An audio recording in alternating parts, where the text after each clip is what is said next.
Good morning and welcome to path of evolution. આપણે ભગવદ્ ગીતા અધ્યાય 2 ઉપર ચિંતન કરી રહ્યા છીએ. આગળ આપણે છેલ્લે 47મો શ્લોક જોયેલો.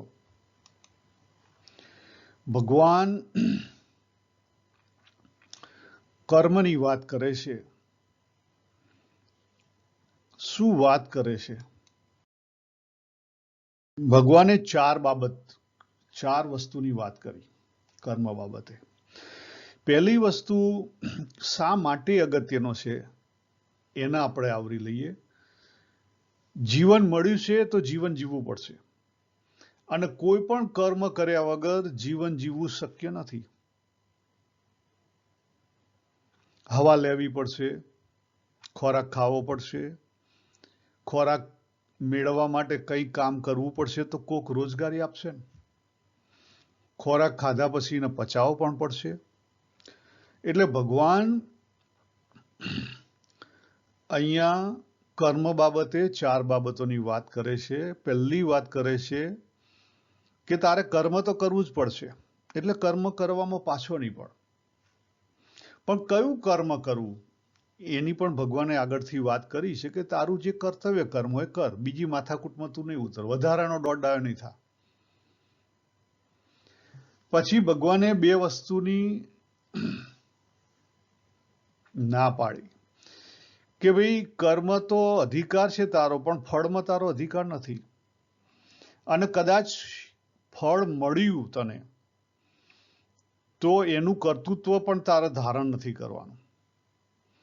અને ત્રીજી વસ્તુ પણ ના પાડી, કઈ?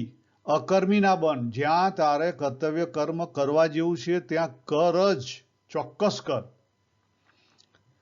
હવે આ કર્મની ક્લેરિટી આપણને ભગવાને આપી દીધી. હવે ભગવાન શું કહેવા માંગે છે? અગેઇન જો ભગવાન વારંવાર સમત્વની વાત લાવે છે. સમત્વ એટલે સૂક્ષ્મ બુદ્ધિ. સૂક્ષ્મ બુદ્ધિ એટલે એક નિશ્ચયાત્મક બુદ્ધિ. એક નિશ્ચયાત્મક બુદ્ધિ એટલે અગેઇન પ્રશ્ન થાય કે એક નિશ્ચયાત્મક બુદ્ધિ એટલે જેની અંદર દ્વંદ્વ નથી એવા. પણ કોની અંદર દ્વંદ્વ ના હોય? જ્યારે બુદ્ધિ આપણા પોતાના સ્વરૂપમાં સ્થિર થયેલી હોય ત્યારે એની પાસે દ્વંદ્વ ના હોય, કારણ કે આપણા સ્વરૂપ એક જ છે. પણ જ્યારે બુદ્ધિ આપણા માઇન્ડની અંદર હોય, પ્રકૃતિની અંદર હોય, સંસારની અંદર હોય, ત્યારે એની અંદર દ્વંદ્વ હોય ને હોય. એટલે ભગવાન અહીંયા બુદ્ધિ કરતા વિવેકની વધારે વાત કરે છે. કારણ કે વિવેક ક્યાં રહેલો છે? આ જે બુદ્ધિનો જે વિવેક ભાગ છે ને ક્યાં રહેલો છે? જીવની અંદર રહેલો છે. ક્યાં રહેલો છે? જીવની અંદર. એટલે જીવ એ બળિયો છે કોનાથી? માઇન્ડ કરતા. માઇન્ડની અંદર ચારે ચાર અંતઃકરણની ફેકલ્ટી આવી જાય, એની ઉપર જીવ છે. અને જીવની અંદર 2 વસ્તુ છે, પરા અને અપરા. જે જીવની અંદર અપરા રહેલી છે ને એની અંદર વિવેક પણ છે, કાયમી છે. અને એની અંદર કામના અથવા જિજ્ઞાસા. કામના શબ્દ વાપરવો ખોટો છે. જિજ્ઞાસા પણ કાયમી છે. જો આપણે નાનું બાળક જન્મે ત્યારથી એની પાસે જિજ્ઞાસા હોય, અને જિજ્ઞાસાને લઈને આપણે બધી એક્ટિવિટી કરીએ છીએ. જિજ્ઞાસા મરી જાય તો પછી તમે ધીરે ધીરે મરી ગયા, સમજી લો. ત્યારથી આપણે આજે 48 અને 49 2 શ્લોક જોઈશું. 48નો શ્લોક બહુ જ અગત્યનો. અગેઇન ભગવાને જે 47મા શ્લોકમાં વાત કરી કર્મની, એની જ ક્લેરિટી 48માં આપે છે. સમત્વ યોગ ઉચ્ચતે. કર્મ કરવાનું છે, પણ કેવી રીતે? સમત્વ. આપણે બધા ક્યાં બંધાઈ ગયેલા છીએ? યાદ કરો, આપણે બધા ક્યાં બંધાઈ ગયેલા છીએ? આપણે બધા સારું અથવા ખરાબમાં બંધાઈ ગયેલા છીએ. આપણે થોડીક ભૂલો થાય છે. શબ્દોમાં ઘણી બધી ભૂલો છે. શબ્દો પૂરતા નથી. દાખલા તરીકે આપણે ધર્મની વાત કરીએ તો ધર્મ સામાન્ય ધર્મ પણ હોઈ શકે અને સ્વધર્મ પણ હોઈ શકે. જ્યારે સ્વધર્મ કોને એપ્લાય થાય? આત્મા પરમાત્માને એપ્લાય થાય, બીજા કોઈને એપ્લાય ના થાય. સ્પિરિચ્યુઆલિટી એટલે સ્વધર્મ. પછી આપણે સત્વ, સારું અને સત્વની વાત કરીએ છીએ, પણ ભગવદ્ ગીતામાં ઘણી બધી જગ્યાએ સારું એટલે સત્વની વાત નથી કરી, એથી પરની વાત છે એને સત્વ કીધો છે. એટલે શબ્દો જેમ છે તેમ કહેવા માટે અધૂરા છે. એટલે ઘણીવાર આપણે શબ્દોનો ઉપયોગ કરવા અથવા શબ્દથી સમજવા માટે થોડુંક પોતાના અનુભવ પર જવું, નહીં તો શબ્દો ગમે ત્યાં ખેંચી કાઢશે.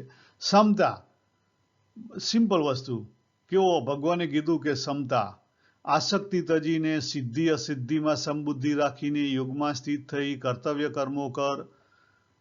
કેમ કે સમત્વ યોગ કહેવાય છે. આ એનું ભાષાંતર થયું. આમાં શું સમજે આપણે? પહેલી વસ્તુ આસક્તિ ત્યજવાની વાત કરી. જ્યારે આસક્તિ, મોહ ટળી જાય. મોહ બે બાજુમાં છે, રાગ અને દ્વેષ બંને મોહ છે, એક નથી. સારું ને ખરાબ બંને મોહ છે. મોહ ટળી ગયો પછી સિદ્ધિ અસિદ્ધિ રહી જ નહીં ને.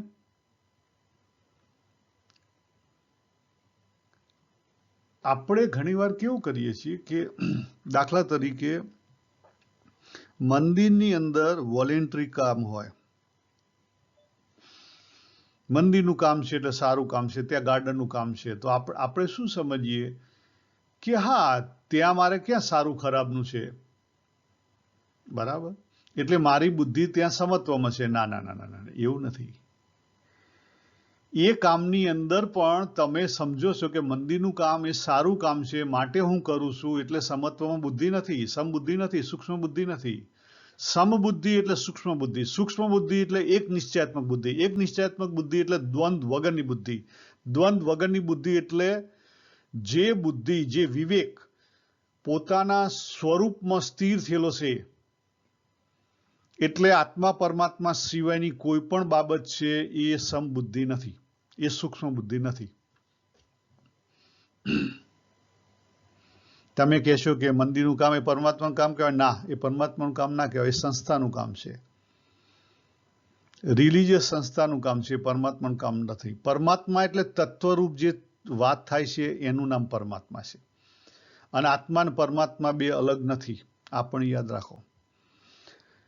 પહેલો આત્મા ઓળખાવો જોઈએ, પછી આત્માનું એક્સપાન્શન થાય એટલે બ્રહ્માંડની ખબર પડે, અને એક ઓર અક્ષરની ખબર પડે, અને અક્ષર તત્વ જેમાં ડિઝોલ્વ થઈ જાય એ પરમાત્મા.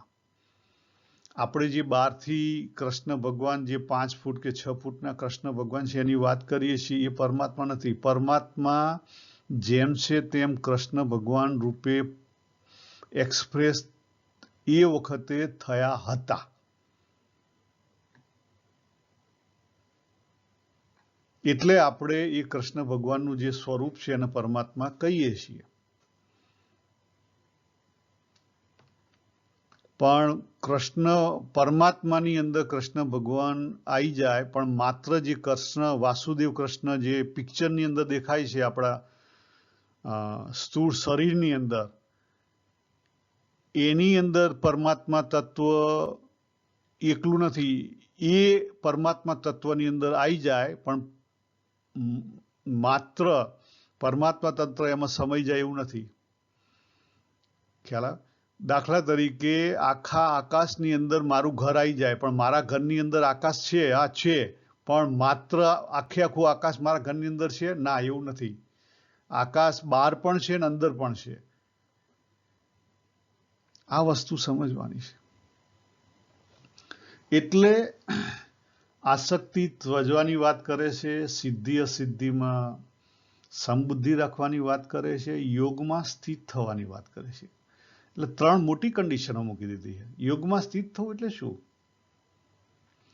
અપરિવર્તનશીલ જે આત્મ પરમાત્મા તત્વ છે એની અંદર સ્થિર થવાની વાત કરે છે, બીજે કંઈ સ્થિર થવાની વાત નથી કરતા.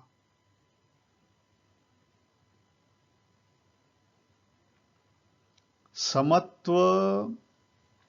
આપણે પહેલા શરૂઆત બહારથી કરવી પડે. સમત્વ આપણે પહેલા શરૂઆત બહારથી કરવી પડે. આપણો જે ઇનર એટીટ્યુડ છે ને એ લગભગ 3 પ્રકારમાંથી એક પ્રકારનો હોય. મોટે 3 પ્રકાર પડે એના. પહેલો પ્રકાર છે વાસના પ્રધાન અથવા સંકલ્પ પ્રધાન. મારે કંઈક કરવું છે. ક્વીન્સલેન્ડના પ્રીમિયર બનવું છે, બ્રિસ્બેનના મેયર બનવું છે, કંઈક કરવું છે. સંકલ્પ પ્રધાન એટલે વાસના પ્રધાન. એને સંકલ્પોમાં સમબુદ્ધિ કરવી પડે. પછી બીજો વર્ગ આવે ભાવના પ્રધાન, ઇમોશનલ. આ સારું છે અને આ ખરાબ છે. ઇમોશનલ સ્ટ્રોંગલી વર્ગેલા હોય. એને એની અંદર સમબુદ્ધિ કરવી પડે બહારથી. પહેલા બહારનું જે કાયમ કરીએ છીએ ને, વર્તીએ છીએ ને, એમાં સમબુદ્ધિ કરવી પડે. અને ત્રીજો સાંખ્યવાળો, જ્ઞાનવાળો. જ્ઞાનવાળાને એ જે આપણને અનુભવ થાય છે ને એની અંદર સમબુદ્ધિ કરવી પડે. એટલે જ્ઞાનવાળો છે એને વિચારની અંદર સમબુદ્ધિ લાવવી પડે. ભાવવાળો છે એને ફિલિંગમાં સમબુદ્ધિ લાવવી પડે. અને સંકલ્પવાળો છે એને કરવામાં સમબુદ્ધિ લાવવી પડે. તો ધીરે ધીરે બહારથી એ સમત્વ અંદર આવે ને આ પહેલું અંતઃકરણ સમત્વમાં આવે. અંતઃકરણ સમત્વમાં આવ્યા પછી સ્વરૂપનું સમત્વ આવે. પરિસ્થિતિ આવશે, કર્તવ્ય કર્મ કરવું પડશે, નિર્ણય પણ લેવો પડશે, રાગ દ્વેષની પણ ખબર પડશે, સારું ખરાબ દ્વંદ્વો પણ હાજર હશે. નહીં હોય એમ નહીં. કોઈ પણ કામ કરશો તો લાઈક ડિસલાઈક હશે. ચેક કરો તમારા પોતાના જીવનમાં. માત્ર જાગીને હોશપૂર્વક વર્તવું પડે, જેવો તમારો સ્વભાવ હોય એ પ્રમાણે. જો પરિસ્થિતિનું અંતિમ ફળ તમને શાંતિ આપે, તમે હોશપૂર્વક વર્ત્યા ને અંતિમ ફળ તમને શાંતિ આપે, તો સમજી લો કે તમે હોશમાં છો અને તમે સાચી રીતે તમારું કર્તવ્ય કર્મ કર્યું. અને શાંતિ ના આપે ને એની એ જ પરિસ્થિતિ આગળ વધે. કંટ્રોલ બહાર જતી રહે. ત્યારે નિમિત્ત માત્ર બનીને ઊભું રહેવાનું, તો શાંતિ મળશે. નહીં તો શાંતિ નહીં મળે. એટલે કર્તવ્ય કર્મ ક્યાં ગયું છે કે નિમિત્ત માત્ર. 11મા અધ્યાયનો 33મો શ્લોક. કર્મોની માળા બહુ કોમ્પ્લેક્સ છે. અત્યારે હાલ તમારા જીવનમાં કોઈ પણ પરિસ્થિતિ આવી હશે, એનું બિયારણ બહુ પહેલા રોપાઈ ગયું છે. એ પછી કોઈએ એની અંદર ખાતર નાખ્યું હશે, કોઈએ પાણી નાખ્યું હશે. એ બીજ છે, નાનો મોટો છોડવો બન્યો હશે અને એ તમારા જીવનમાં આવ્યો પણ હશે એકાદ વાર, પહેલી વાર. પણ એ વખત તમને કદાચ ખબર નહીં હોય. તમે જાગતા કર્તવ્ય કર્મ નહીં કર્યું હોય એટલે પૂરું નહીં થયું હોય, બાકી રહી ગયું છે. તો અત્યારે આવશે, મોટો થઈને આવશે. અને જ્યારે કોઈ પણ વસ્તુ મોટી થઈને આવે ને ત્યારે નિયતિ એનું કામ કરે. તમારું પછી ચાલે નહીં. જેમ સિમ્પલ વિચારો કે આ મહાભારતનું યુદ્ધ છે, એના બીજ તો બહુ પહેલા રોપાઈ ગયેલા, બહુ પહેલા. અને કેટલાય બીજોમાં કોઈએ ખાતર નાખ્યું, કોઈએ પાણી નાખ્યું ને એમ કરતા પરિસ્થિતિ ફરી આગળ આવી, નાની થઈને આવી કે ભાઈ જુગટું રમવા બોલાયા અને પછી ત્યાં પણ સમાધાન કરવાના પ્રયત્નો કર્યા. પછી 12 વર્ષ વનમાં જ્યાં ને પછી રાજ આપવાની પણ વાતો થઈ. ખ્યાલ બધી જગ્યાએ સમાધાન કરવાના પ્રયત્નો થયા. એટલે નાની શું કહેવાય, કોઝ અને ઇફેક્ટ આયા જ કરી. નાની મોટી કોઝ ઇફેક્ટ. અને પછી છેલ્લે બધા જ પ્રયત્નો ફેલ ગયા. ત્યારે જે આ યુદ્ધ, અત્યારે હાલ જે અર્જુનજી યુદ્ધમાં ઉભા હતા ને, એ પરિસ્થિતિ ક્યારે આવી? છેલ્લી આવી. અને એમાં કોનો હક ચાલે? એમાં નિયતિનું ચાલે, બીજા કોઈનું ના ચાલે. એટલા માટે જ ભગવાન વારંવાર અર્જુનને એક જ વાત કરે છે કે તું નિમિત્ત માત્ર બનીને તારું કર્તવ્ય કર લે, બીજા બધામાં તું ઊંડો નહીં ઉતર, કારણ કે હવે તારી પાસે બીજા કોઈ ઓપ્શનો નથી. છતાં જો ભગવાનની દયા, ભગવાને બધા ઓપ્શનોની વાત કરી, ભગવાને બધા ઓપ્શનોની વાત કરી. ભગવદ્ ગીતામાં બધા ઓપ્શન આપેલા. તમને આપણને ઘણી વાર ભગવદ્ ગીતા વાંચીએ તો પ્રશ્ન થાય કે ભગવાન આટલી બધી ખબર હતી, સીધી અર્જુનને જે કરવાનું હતું એટલું કહી દીધું હતું, ના ચાલે? ચાલે તો પછી તમને ખબર ના પડત. એક વસ્તુ યાદ રાખો, એથી વિશેષ હું કહું કે તમારા મા બાપ કે તમારા ટીચર કે તમારા ઘરવાળા કે એમ તમે કરી નાખો છો, એમ તમે સ્વીકાર લો છો? ના. આપણે આપણી મરજીથી સ્વીકારેલું કામ કરીએ છીએ. કોઈની મરજીથી તો ખાલી દેખાદેખીનું જ કામ કરીએ, વિશેષ નહીં કરીએ.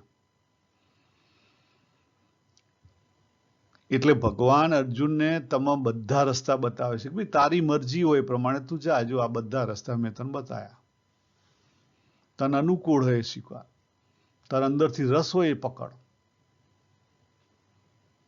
એટલે સમત્વ યોગ ઉચ્ચતે. આપણે આગળ 50મા શ્લોકની અંદર યોગ કર્મસુ કૌશલમ અને સમત્વ યોગ ઉચ્ચતે બેને ભેગા લેશું. અત્યારે આ સમજી લઈએ, સમત્વ યોગ ઉચ્ચતે. હવે આની પછીનો જે શ્લોક છે એની અંદર ભગવાન શું કહે છે? સમબુદ્ધિની વાત તો કરી દીધી, સમતાની વાત કરી દીધી, પણ આપણે શું કરીએ છીએ? આપણે જનરલી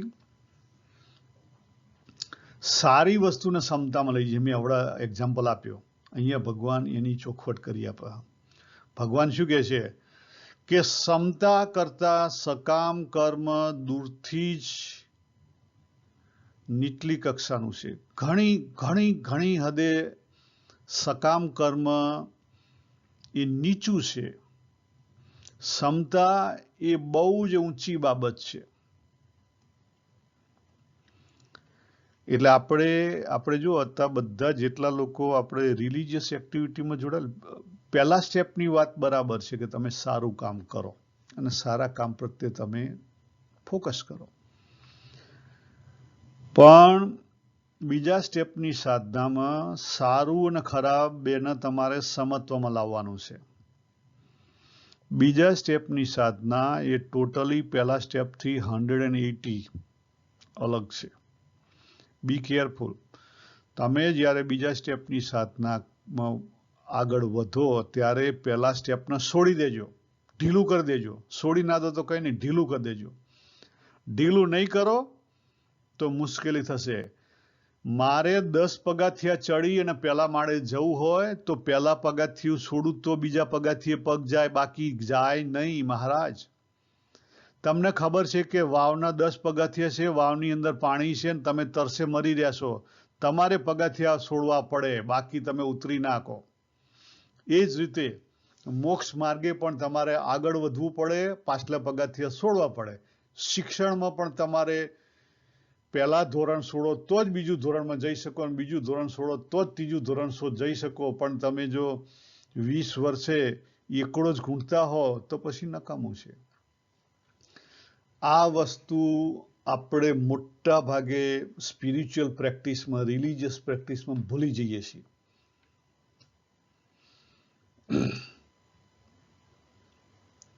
અને આપણે શું કરીએ ખબર હે? ઉપરથી વધારે લઠ્ઠું પકડીએ, ઉપરથી વધારે સ્ટ્રોંગલી પકડીએ,